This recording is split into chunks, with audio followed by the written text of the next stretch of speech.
जय भोलेनाथ। आज हम बताएंगे सावन के महीने में सावन की तैयारियां किस तरह करनी चाहिए। भोलेनाथ को प्रसन्न करने के लिए भोलेनाथ के अति प्रिय वस्तुओं को कैसे एक दो दिन पहले हम एकत्रित करके रख लें, जिससे हमें भोलेनाथ को जल चढ़ाने में, उनके पूजन में कोई विघ्न न पड़े।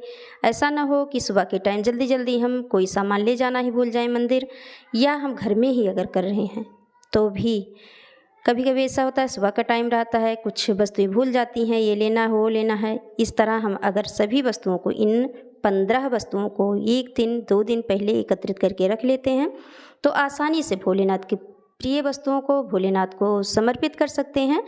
उनको जल चढ़ाते समय, उनके पूजन में कोई किसी भी प्रकार का विघ्न बाधा नहीं आएगा। तो ये कौन सी 15 वस्तुएं हैं जो सावन मास लगने से एक दिन या दो दिन पहले हमें रख लेना है। घर में छोटी छोटी डिब्बियों में, आपके पास डिब्बियाँ हों, डिब्बे हों, ना कुछ हो तो कागज़ में। कुछ सामान बाहर से भी लाना पड़ता है, जैसे कि घर में व्यवस्था अगर ना हो तो बाहर से भी ला कर रख लें। इस तरह हम सावन की तैयारी अगर कर लेते हैं तो भोलेनाथ अति प्रसन्न होते हैं। भोलेनाथ को भोलेनाथ की प्रिय वस्तु समर्पित करके हम भोलेनाथ को प्रसन्न करके अपने मन वांछित फल प्राप्त कर सकते हैं। जान लेते हैं वो कौन सी 15 वस्तुएं जो भगवान भोलेनाथ के पूजन में आवश्यक हैं और भोलेनाथ को अति प्रिय हैं।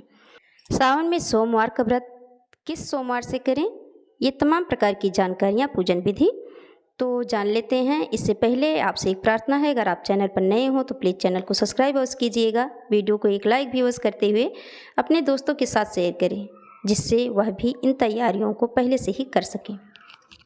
तो जान लेते हैं वो 15 वस्तुएं कौन सी हैं जिन्हें हमें सावन मास लगने से पूर्व ही एकत्रित करके रख लेना है।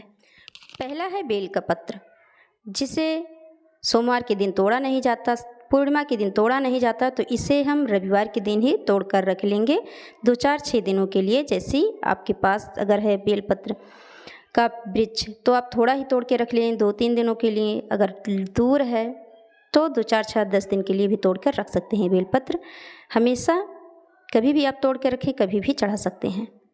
तो पहला हो गया बेलपत्र। दूसरा हो गया समी का पत्र। घर पर है तब तो कोई बात नहीं, उसे तोड़कर भी रोज़ आप चढ़ा सकते हैं। अगर बाहर है तो उसे 2-4 दिनों के लिए तोड़कर उसे भी आप रख लें। तीसरा है कुश के फूल। इस टाइम कुश जो होते हैं भगवान को अति प्रिय होते हैं, उनमें फूल लगी हुई होती हैं, तो उसका फूल चढ़ाने से भगवान और भी ज़्यादा प्रसन्न होते हैं। तो फूल जहाँ कुश का वृक्ष हो, जैसे लगी रहती हैं कुछ ढेर सारी, वहाँ से आप फूल तोड़वा कर ला कर एक डिब्बी में साफ़ सफाई से रख लें। चौथा है दीपक, जो कि भगवान की पूजन में अति आवश्यक है, दीपक का जलाना। पांचवा है घी की बत्ती। दीपक में घी और बत्ती दोनों लगती हैं, तो इसलिए घी और बत्ती की व्यवस्था पहले से आप कर लें। अगर घी की व्यवस्था ना हो सके उस स्थिति में आप तिल के तेल का भी दीपक जला सकते हैं। छठवां है धूप बत्ती। सभी को पता है अगरबत्ती हमारे पूजन में, भोलेनाथ के ये देवी देवताओं की पूजन में नहीं जलानी चाहिए, धूप बत्ती का प्रयोग करें। धूप बत्ती भी आप बाजार से लाकर रख के पहले ही रख लें। सातवां है कपूर।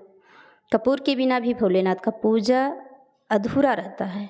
कपूर आप पहले से ही व्यवस्था करके कपूर भी पहले से ही रख लें। आठवां है चंदन।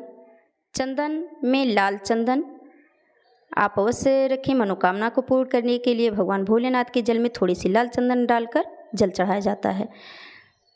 9वां है सफ़ेद चंदन। 10वां है पीला चंदन।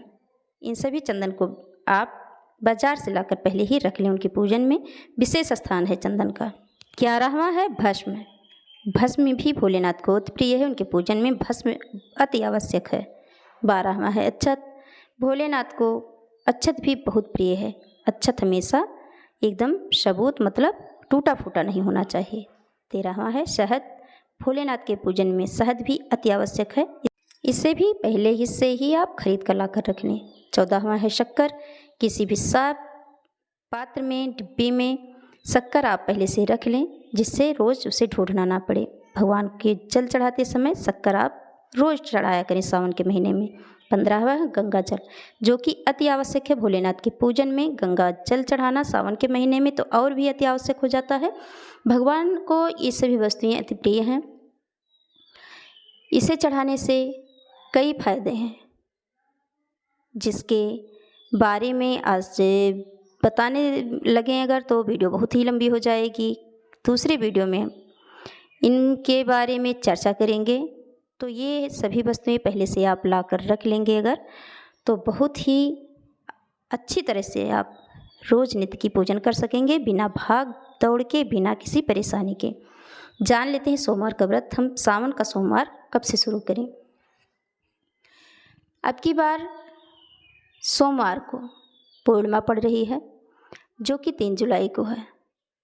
पूर्णिमा तिथि से ही सावन का महीना जो है मंगलवार से लग रहा है, परंतु इसका जो व्रत किया जाएगा वह पूर्णिमा के सोमवार से ही किया जाएगा। आप पूर्णिमा तिथि जो पूर्णिमा रहते हैं वह भी सोमवार के दिन रहेंगे। जो सोमवार का व्रत करना चाहेंगे सावन का, वह भी सोमवार से ही शुरू करेंगे।